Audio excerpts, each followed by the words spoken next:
Hi guys, welcome back to the channel. I hope you're doing well. I hope you're subscribed to the channel by now क्योंकि इस channel पे ऐसे बहुत सारे important और informative videos आने वाले हैं जो आपको लॉन्ग रन में बहुत हेल्पफुल होंगे।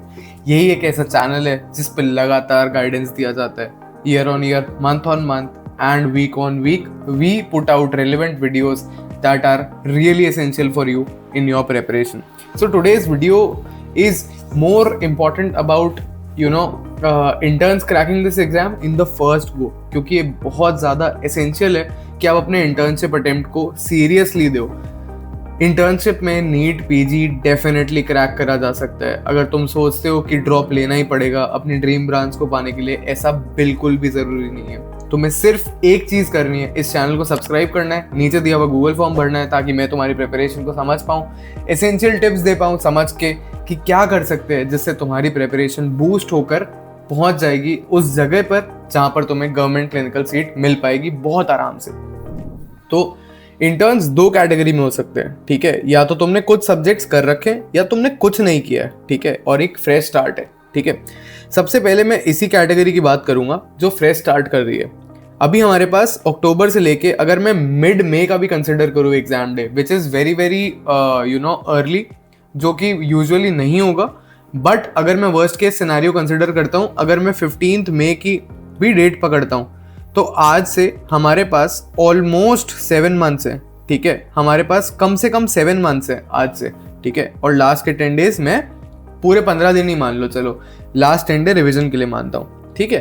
तो अभी हमारे पास जब 7 मंथ्स है, हमारे पास 210 दिन बचे हैं आज से एग्जाम को लेने के लिए। अगर तुम 24 घंटे पर डे काउंट करते हो तो 5000 घंटे 5000 घंटे इनफ है इस एग्जाम को क्रैक करने के लिए। और इसमें से भी बहुत कम टाइम हमें एक्चुअली में चाहिए, ठीक है। मैं इसमें से रोज 7 घंटे की भी नींद पकड़ूँ अगर, तो सिर्फ 1470 आवर्स कट होते हैं और 3570 आवर्स बच जाते हैं हमारे पास, ठीक है।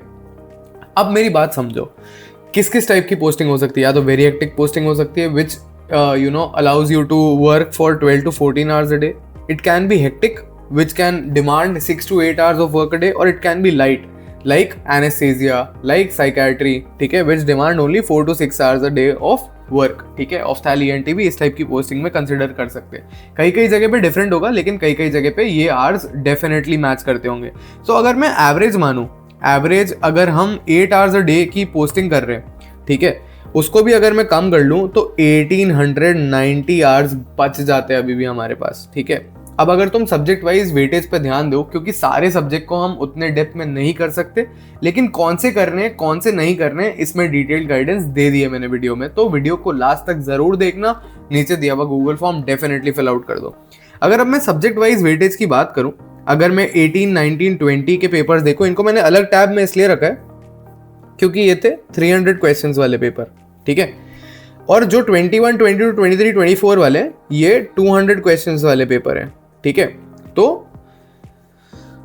अब जब मैं ऐसे देखता हूं तो मोस्ट इंपॉर्टेंट सब्जेक्ट जो निकल के आते हैं ट्रेंड के हिसाब से वो ये होते हैं बायोकेम, फार्मा, ऑफ्थैल का राइजिंग ट्रेंड है, ठीक है, peds, surgery, obsgyne, PSM, FMT, radio, ortho, ठीक है। कुछ बड़े सब्जेक्ट है, कुछ मीडियम सब्जेक्ट है, कुछ छोटे सब्जेक्ट भी हैं। छोटे सब्जेक्ट में क्या आ रहा है, एफएमटी आ रहा है, रेडियो आ रहा है, ऑर्थो आ रहा है, ठीक है। रिलेटिवली मीडियम सब्जेक्ट्स में अपने पास क्या आ रहा है, पीडियाट्रिक्स आ रहा है, ऑफ्थैल आ रहा है, ठीक है। और बस बाकी मेरे हिसाब से बड़े वाले सब्जेक्ट्स हैं। मीडियम में मैं बायोकेम भी काउंट करूंगा, ठीक है। बड़े वाले सब्जेक्ट्स में अपने पास फार्मा आ गया, सर्जरी, ऑब्सगाइनी आ गया, पीएसएम आ गया, ठीक है।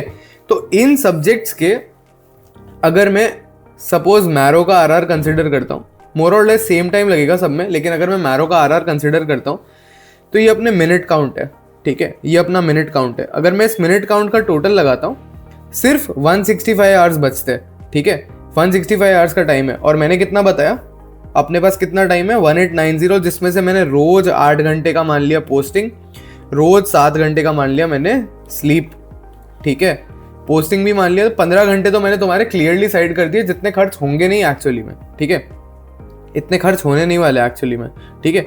सिर्फ 165 आवर्स का कंटेंट है। अब इसको कैसे प्लान करना है, अक्टूबर और नवंबर में 60 डेज में अपन ये 10 हाई यील्ड सब्जेक्ट्स को खत्म कर लेंगे, ठीक है। अपना 65% क्वेश्चन, 68% क्वेश्चन, इतने number of questions easily attemptable हो जाएंगे विद कॉन्फिडेंस पढ़े हुए। अगर हम जीरो से भी स्टार्ट करते हैं इन 10 हाई यील्ड सब्जेक्ट्स को खत्म करने से, ठीक है। तो अब क्या शेड्यूल रहेगा, रिलैक्स रखेंगे अपन शेड्यूल को, टफ पोस्टिंग कंसिडर करके करेंगे ताकि किसी का भी साथ छूटे ना और सब लोग लास्ट में साथ में खत्म कर पाए हमारे शेड्यूल को।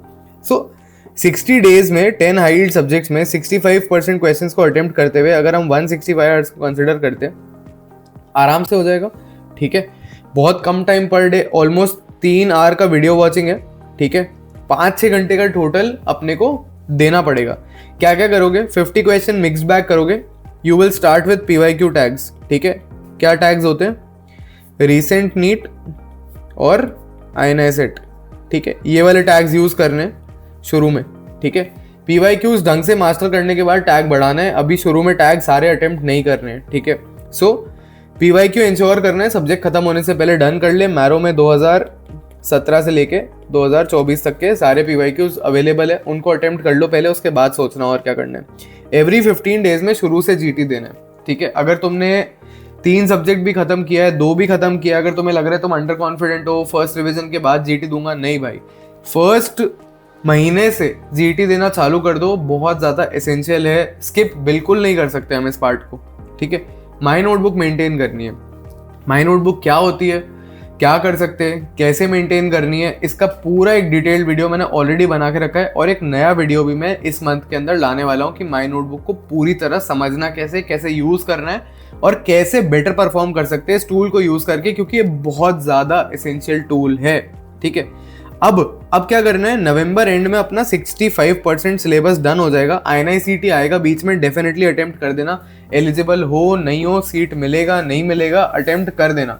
अगर तुम FMG वाले हो, ठीक है, तो 55% मार्क्स तुम्हारे एलिजिबिलिटी है, ठीक है। तो और अगर तुम इंडियन MBBS वाले हो तो 50% से प्लस तुम्हारा परसेंटेज सारे MBBS में होना चाहिए, ठीक है। कंफ्यूजन मत रखना, एलिजिबल सीट के लिए हो या नहीं हो वो तब कंसिडर करते हैं जब सीट मिलती है, ठीक है। तो अभी अटेम्प्ट करने की कोशिश करो और क्वालिफाई करने की कोशिश करो। क्वालिफाई करने के लिए अंडर 20 के रैंक लाना पड़ेगा, which is doable in INI CT, ठीक है। अटेम्प्ट जरूर करना, छोड़ना मत, ठीक है। इस एग्जाम को फॉर्म जरूर फिल करना। अब दिसंबर में अपन क्या करेंगे, दिसंबर में we'll finish off the next 9 subjects.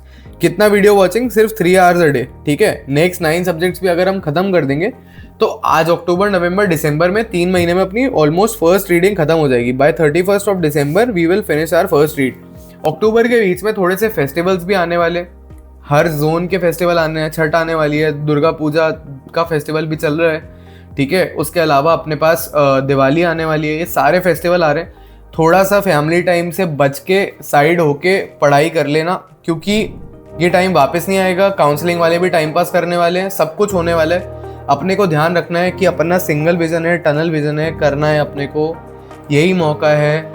एक ही बार होता है, बार बार नहीं कर सकते, एक ही साल में क्रैक करना है। क्लियर एग्जीक्यूशन पे ध्यान देना है। हमें नहीं सोचना है भाई कि हम आराम से करते रहेंगे, अभी टाइम पास कर लेते हैं, नवंबर में जब सब बैठेंगे तब सब बैठ जाएंगे। भाई अभी पढ़ने बैठ जा, नहीं तो टाइम पास चलता रहेगा, कभी खत्म नहीं होगा।